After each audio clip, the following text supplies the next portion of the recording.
Greetings, YouTube, and welcome to episode 356 of the 4,000 Question Challenge.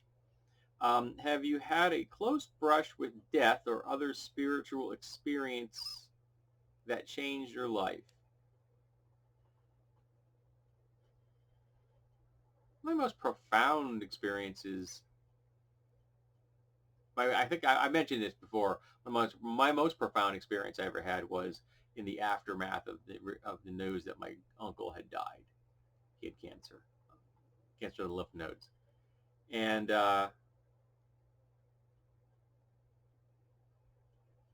was a very powerful moment in my life, very important to me. And it kind of confirmed things to me in a way that nothing else ever had. And I don't think I'd be who I am spiritually, religiously, if that moment hadn't happened. So yes, I would say that.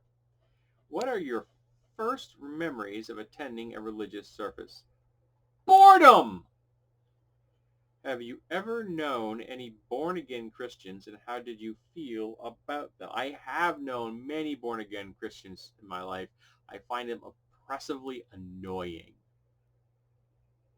Their faith, in my mind, is almost completely empty, devoid of a genuine connection with anything. They espouse socially conservative worldviews, and social conservatism is a disease.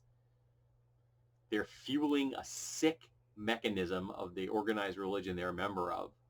And they proselytize to anything and everyone. They try to convert this book if they could. No, don't have a positive view of them, sorry. What book or article had an impact on your spirituality? The body of work written by Alan Watts.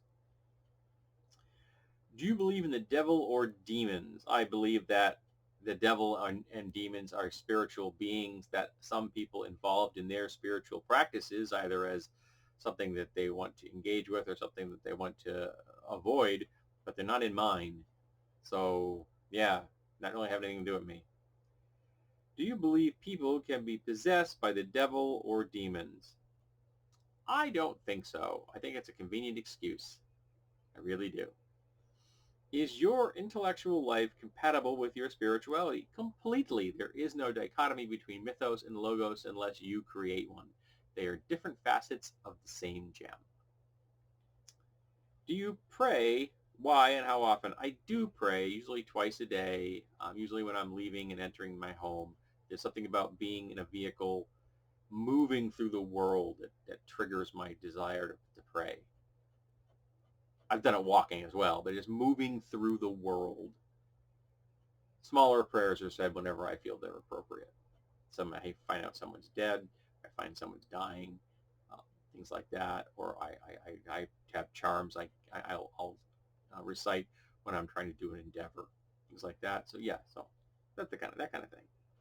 Do you believe there is a hell? If so, how can you keep from going there? I do not believe in the traditional concept of hell.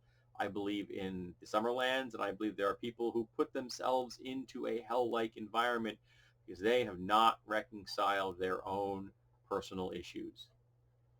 And they carry those issues into the afterlife. And until they resolve those issues, they condemn themselves to damnation. Robin Williams had a film, shoot, now I can't remember. It's about the afterlife.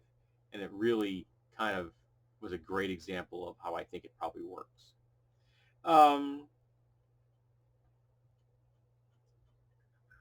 And here is the last question for 356. What religions have you explored and rejected? I've rejected all of them. I've explored a lot of them. I've done a lot of reading, at least a certain degree, on a lot of different faiths. I have a good working knowledge of a lot of different faiths and some pretty deep knowledge of specific faiths. So, but I've rejected being a member of any kind of organized religion at all. So it's a two-part question, I guess, for me.